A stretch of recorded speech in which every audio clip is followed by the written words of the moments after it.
हाय आर्मीज, आपका स्वागत है मेरे YouTube channel BTS Korean army 111 इन भोजपुरी सॉन्ग। तो आज मैं आप लोगों को माय हार्टलेस हस्बैंड का पार्ट 20 बताऊंगी। चलिए स्टोरी स्टार्ट करते हैं। पिछले पार्ट में हमने देखा था कि शोकी बहुत ज़्यादा ही खुश होती है और जिमिन जो कि अपने पास्ट के बारे में सोच रही थी। यहाँ पर वैलेंटाइन डे होता है। वैलेंटाइन डे पे सभी बॉयफ्रेंड अपनी गर्लफ्रेंड के लिए बहुत ही खूबसूरत से तोहफे लेकर आए थे। और जिमिन जब आती है तो युंगी खुश हो जाता है और युंगी से जिमिन कहती है कि क्या हुआ, सब तो यहाँ पर फूल लेके आए हैं और तुम मुझसे गुस्सा कर रहे हो। तो फिर युंगी कहता है कि अच्छा, तो तुम्हें फूल चाहिए तो तुम्हारे लिए बहुत ही स्पेशल सरप्राइज़ है, लेकिन जो तुम लेट में आई हो, क्या मैं उसके लिए तुम्हें डांट भी नहीं सकता? तो फिर जिमिन स्माइल करके कहती है कि हाँ बिल्कुल डांट सकते हो, लेकिन डांटने में टाइम वेस्ट करने से अच्छा है कि तुम मुझे वो सरप्राइज़ दे दो। अब जिमिन को लेकर युंगी बहुत ज़्यादा ही अच्छे से गार्डन में लेकर जाता है, जो ही कॉलेज के पास ही होता है, और बहुत ज़्यादा खूबसूरत से उसे डेकोरेट करवाता है और वो बहुत ज़्यादा खूबसूरत लगता है। ये देखकर तो जिमिन बहुत ज़्यादा खुश हो जाती है और कहती है कि थैंक यू सो मच। तो फिर युंगी कहता है कि इतना तो तुम्हारे लिए बनता ही है, क्योंकि तुम मेरी इतनी प्यारी और क्यूट सी गर्लफ्रेंड जो हो, तुम्हारे लिए तो मैं कुछ भी कर सकता हूँ, तुमसे प्यारा तो कोई है ही नहीं। और वो उसे बहुत ज़्यादा प्यार से अपनी गोद में लेकर उसे खिलाने लगता है। जिमिन जो कि बहुत ज़्यादा क्यूट लग रही थी, क्योंकि उसने जो गाउन पहना था वो इतना ज़्यादा क्यूट था कि वो उसे देखकर बहुत ज़्यादा ही अब खो गई थी। और जब उसको उसने पहना तो वो बहुत ज़्यादा इसके ऊपर खूबसूरत लग रहा था। उसको देखकर अब युंगी मानो खो सा गया है। ये सब बहुत ज़्यादा ही खूबसूरत पल होते हैं युंगी के लिए। युंगी जब जिमिन को देखता है, उसके लिप्स बहुत ज़्यादा उसे जूसी और टेस्टी लगते हैं। तो फिर युंगी जिमिन से कहता है कि मुझे तुम्हारे लिप्स टेस्ट करने हैं। तो फिर जिमिन कहती है कि नहीं, अभी नहीं। जिमिन की बात पर युंगी आगे बढ़ रहा था तो जिमिन उसे रोक देती है और कहती है कि नहीं, कंट्रोल योर सेल्फ। और तो और हमने ये सब प्रॉमिस किया है कि हम शादी से पहले ये सब नहीं करेंगे। तो युंगी कहता है कि हाँ ठीक है, लेकिन एक किस तो दे ही सकती हो, आखिर गर्लफ्रेंड बॉयफ्रेंड है हम लोग। तो फिर जिमिन वहाँ से चली जाती है। युंगी भी कुछ नहीं कहता, वो सिर्फ अपने मन को मार के बैठ जाता है। यहाँ पर बहुत ज़्यादा सिचुएशन बिगड़ चुकी थी और जिमिन जो कि उसके मन में बहुत ज़्यादा ही गलत ख्याल आते हैं कि शायद युंगी इसी तरीके से करता होगा, क्या प्यार करने वाले ऐसे ही करते हैं। लेकिन नेक्स्ट डे युंगी उसे समझा देता है कि अगर तुम नहीं चाहोगी तो मैं तुम्हें टच भी नहीं करूँगा, बिकॉज आई लव यू। तो फिर जिमिन भी उसे माफ़ कर देती है। यहाँ पर हम प्रेजेंट टाइम में आते हैं तो जिमिन की आंखों में आंसू आ जाते हैं।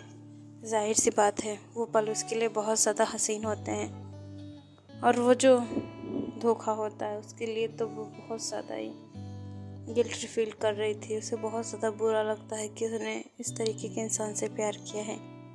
यहाँ पर युंगी उसे रोज़ अपनी बाहों में लेकर इंटीमेट होता है। जिमिन जो कि कहती है कि कर लो जितना करना है, लेकिन एक बार जेके की शादी हो जाए, फिर उसके बाद मैं यहाँ से ऐसे गायब होंगी जैसे गधे के सर से सिंह। ये सब जिमिन अपने मन में बोलती है।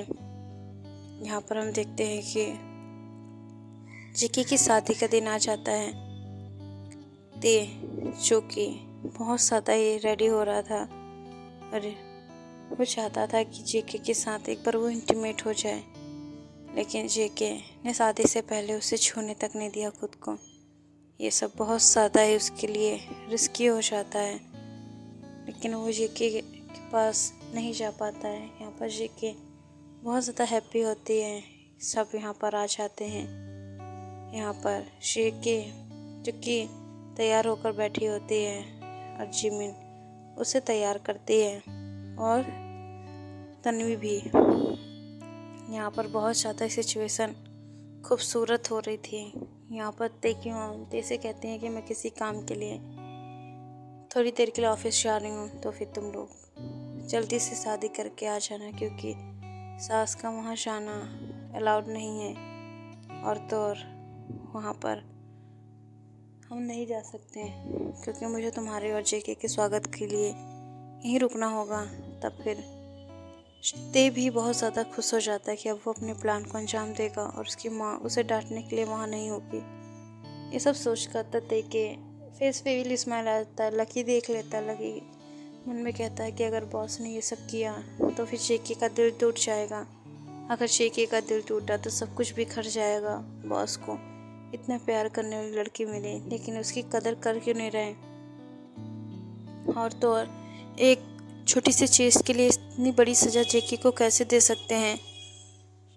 माना जो कि उसे गुनहगार कह रहा है, लेकिन इतने सालों में उन्हें क्या ये समझ में नहीं आया कि जेकी वैसी लड़की नहीं है। हो सकता है कुछ गलत फहमी हो गई हो, लेकिन ते उसे बिना जांच पड़ताल के उसके ऊपर इतना बड़ा इतना घटिया आरोप कैसे लगा सकता है और इस तरीके से कैसे उसे टॉर्चर करने के बारे में सोच सकता है।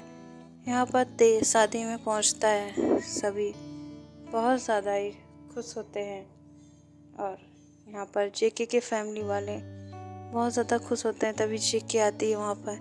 जेके को देखकर बहुत ज़्यादा ही ते की आंखों में चमक आ जाती है और वो बहुत ज़्यादा खुश हो जाता है। लेकिन इस खुशी का राज अब ते ही जाने कि वो किस लिए इतना खुश है। और ऐसे ही जब मंडप में सभी बहुत गौर से इन लोगों की शादी करा रहे थे, सब कुछ हो जाता है और फेरों की बारी आती है।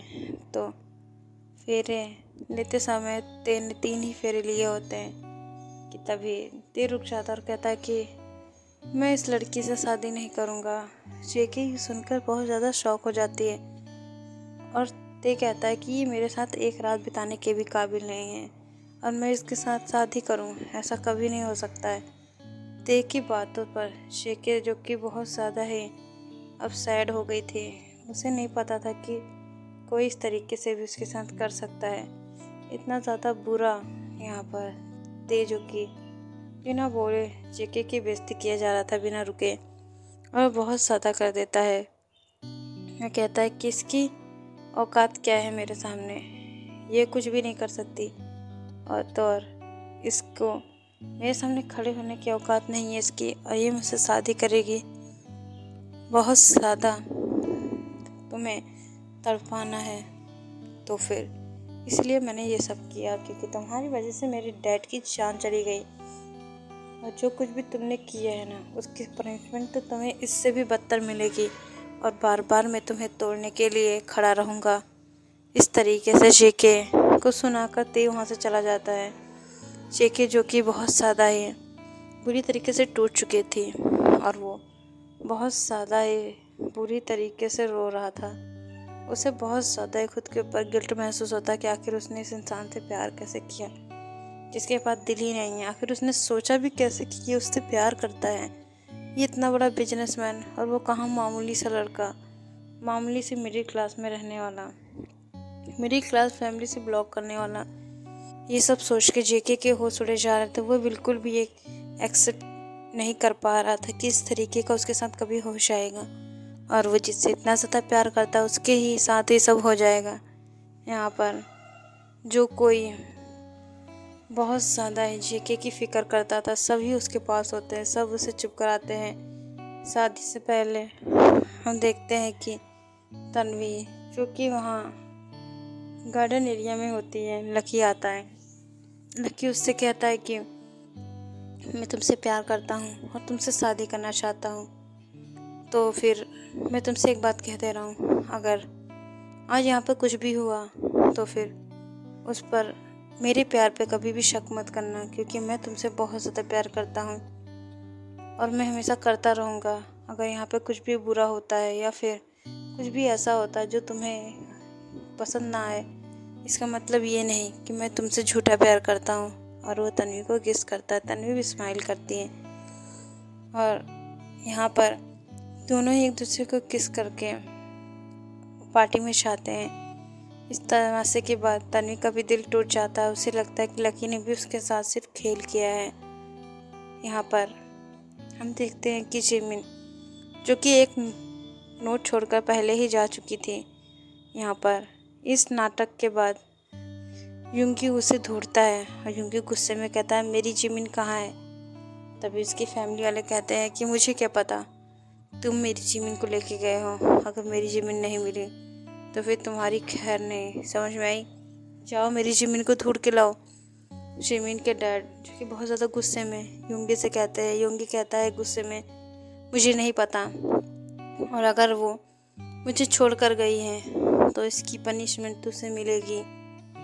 तो फिर जिमिन के डैड कहते हैं कि पनिशमेंट तो हम तुम्हें देंगे, अगर मेरी बेटी हमें नहीं मिली तो। बहुत ज़्यादा ही जागती कर ली थी तुमने उसके साथ, वो बहुत ज़्यादा ही घुट घुट के जी रही थी तुम्हारे साथ, लेकिन तुमने उसकी कदर नहीं की। और अब मेरी बेटी को खुआकर उसे भगाकर तुम हमें भी सुना रहे हो, तुम्हें तो हम बाद में देख लेंगे। इस तरीके से वो युंगी को सुना रहे थे, जैसे युंगी को ऐसा लगे कि सच में इन लोगों का कोई हाथ नहीं है। लेकिन जिमिन ने एक नोट दिया था इन लोगों को और उसे पढ़ने के बाद वो लोग खुश हो गए थे और जिमिन को भागने की परमिशन दे दी थी, क्योंकि वो भी इस जल्लाद से अपनी बेटी को बचाना चाहते थे। यहाँ पर जिमिन, जो कि भाग चुकी थी घर से, श्रेकी का दिल भी टूट चुका था और साथ ही साथ तन्वी का दिल भी। इस पार्ट को मैं एंड करती हूँ। नेक्स्ट पार्ट में जानेंगे क्या आगे क्या होगा, क्या तेकू एक हो पाएंगे या फिर नहीं।